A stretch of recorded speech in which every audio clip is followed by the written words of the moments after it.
Toi whaatalo whātua le whaapoponga talafou mai le si ufonga o le lau mua. O le toa tele lava o whaipule o le National, na tau na uile po ana po i Wellington e, mo la lato whanatanga whaanatinati, lea na talo le bale mia tu i sinabe maulu mo toa Christopher Laxon. Sa tele whawhatala e whaatatau le ono le toi langlango ina o ta inga Laxon, ono onisi o whaafitau li na tula i mai, ele o mawhai ona ia fo ia ina. Na ta wele potil jaya o nei, o suia tolu ia e ono fili e se tai pe a whai o le tūlanga lea, e au fia ai Nicola Willis, Erica Stanford, ma Chris Bishop. Na whaali e se tasi na avea ma tai o le National, Simon Bridges i lungo le Joe New Zealand, o fono whaapea, e matua wha atu mātu ngalua i lava le loto, o le afoleiva i le jaya o nei, e amatai le fono tanga. O le aso ngafua, o le aso pito silile o na pisil falema i Wellington e ile lata i le tau sanga. Ile i tu e tau nuu iei ngase ngase whaafua sei. E lua se lau 5 walu ngase ngase na tau nuu atu. Ma wa ai e fua ma i le aso peo na ta ua le leiteo New Zealand. Na whaalia soi fua malolo ina New Zealand. E whaatusa le averese se lau valuiva i le aso. Ile masi na taluai. Na ta ua foi. Na tele lava le mana ongo le au nanga soi fua malolo ina ina yaso utua i atu. Ai sa ngase foi nisi. O le au whai ngā luenga, na sauno Robert Blakey, o le sui whaatonu mo le taimi nei mo ngā luenga, o le tau malulu, o le taimi pisi lea mo au nanga sui fua maloloina, peitai, e ui ili te leo whai ngā tā, ai e whaawau pe au whai ngā luenga o na whaatino, ma tā pena se o mga saunga le mo ngase, i taimi whaapea. Masaya whaafitai ai la lato au nanga, na amata mai lava lato tā penanga mo le tau malulu le masina o mati, e au whiele whaau popo nisi au whai ngā luenga, o moenga, whaapea ma le tau singa o ngase i tua, na toi whaau popo i tū lai tatala i whale mai, ina ia tele avano e filifili ai ngase, wa iei fo i se tausi so i fua whaapitoa, o le awhiso sani ngase mātutua e vaveo na te ama whale mai i le Hutt Valley, o le ai fo i se tausi so i fua i se whale talawai i Porirua, ma le wha i le Hutt Valley. O toe momoli mai e ma le whautoanga le so i fua malolo ina New Zealand i le atunuu, ina ia whaitui pui o le fulu, whaapea matui o le tale vivini, e pui mai ai nei whaamai, whaapea i fo i maisi tangata lau tele. Ua whaasalaina le company ua tele ina i loa i whaasalalaunga whaapisinisi o le TV shop i le tasi tesi ma le o 4 miliona Tala. Ona o le tau whaasese i tangata whaatau e ala i alatou ilo i longa pepelo. Na maua le whaamisinonga whaitou malo o Kilani o le Brand Developers Limited po le TV shop o whaasese ina i ata tau o tangata whaatau e ala i tupe toi whaafoi po refunds ma isi whaamanianga ma sa whaia fo ini whaasalalaunga se e wenga ini o loa mawafua po ni po nesi na maua le komisi e na whamale inga po whaatawa ina i ata tau o tangata. Na tala no le company i a latou woma o latou a inga ina i atusini o latou manatu i lungo la latou upenga ta whailangi e whailoilo latou langolango ino le company maana au nanga sa iei fo ile polkalame tape e se ine manatu ni tangata i te pe whaasea ila latou tautua. Na whaalua ona molia le komisi le TV shop talo mai le tausanga i luafe 15 na whaasalaina i le selau 5 luafe Tala ma le selau 2 luafe 5 selau na whaasalaina i le tausanga i luafe lua ona ole le muli i tuunga e toi whaapopo i le taimeanga wa ai le tangata whaatau i se oloa toi whaafoi pe toi whaalileia e au noma se tau e toi totongi.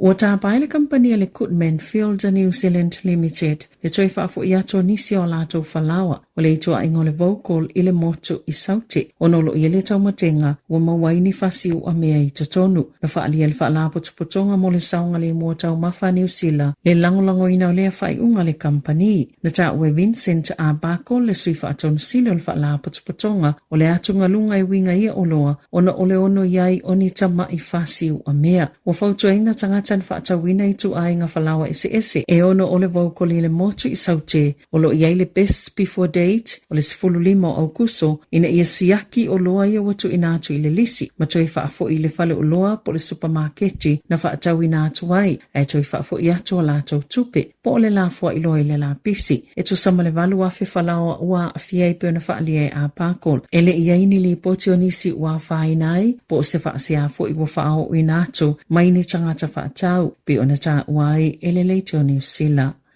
Waalia e mai o se tasi o tūlanga la matia e mau wai o lau pepe o le vaping a o maitanga le tina Po o le moe fo i o le tangata matua na vape pe ula i tu ainga sikaleti i le moenga o lo moe le pepe. Na faise so enga le University o Kilani ma mawai. Waalia e mai i le vaping ni failunga va ai tu tusai ma le ula tapaa. I le itu langa la matia o le soifua le tangata. E mai se lava pe a moe le tangata na vape fa atasi ma se pepe. Na faalia polo fesa Ed Mitchell, sa faalawilo la vai taimi ua tua nai, e saunga le mua tu le vaping, na ilo le ula tapaa. E o lava le taimi o maitanga le tina, po le mumoe faatasi le moenga ma se pepe, peitai, o failo mai le suenga, a tonu o le nikotini lava ia, a e le o le awala e maua po o tiliva atu wai le nikotini, le e ono avea ma se tasi o mafua anga, e a afia i pepe, na maua le saililinga, e lata ile tolu kuata o se vaenga o pepe na maali liu, i le tausanga lua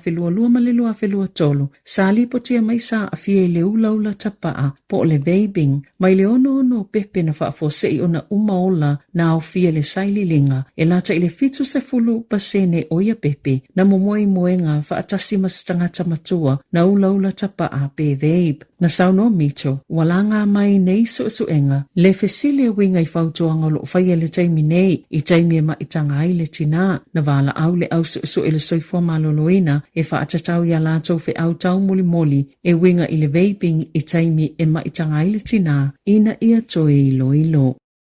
Ua whasaina i nea onga na toio o atu tamaiti ma lātou mea ta alo ushis, ona ua mafoio na vevesi nisi tamaiti lea onga, pe ua whaifo i ma whaalave le taimi o lea onga na ta ua li poti, e whaafesuia ia tamaiti ushis i taimi o wasenga, ma oni mea ta alo mai ata ili Disney, e fia i tele tamaiti totono New Zealand, o ia mea ta alo e mau mai whale lopo o supermarket le Woolworth, e mawhai ona maua pe a whaaluina le tolu se fulu Tala, i se whaataunga, o le vai astaluaina whaali ai Ape Hale le Woolworth e whaapeo le lua o vai tolu o lato ushis wa mai ona tufai natu i tangata whaatau. Ma le iwa se fulu pasene o ia me ta alolo o whaiei whaalawi loa wa whaatau i natu. O lunga i le Trade Me o lo whaatau i natu i ni tautau ngata ma o lo telefo i talo sanga mātua i lunga le Facebook i ni mea ta alo whaapea. Watu i natu nei ni whaasilsilanga mai nisi o a onga i mātua ina ia tu i le whale ushis sa tamaiti ina ia tau sisia le file mui tutono a onga ono ia mea ta alo. Wa onga ia au fia le Cambridge East i Waikato ma le Snells Beach School i Aotearoa o le Mangere Central whaapea ma le Colwell School i Massey. Watu i natu se whaasilsilanga le Snells Beach School i mātua ina ia tau fi le whale mea ta alwa whanau o Pokemon cards po ushis ina ia awana i awea tua i lea onga una ua whaupopo i mga aluenga whaia onga whaalave lea onga ma a fiela no isi tamaiti pe a leilo loa ia mea tō tino i lea onga.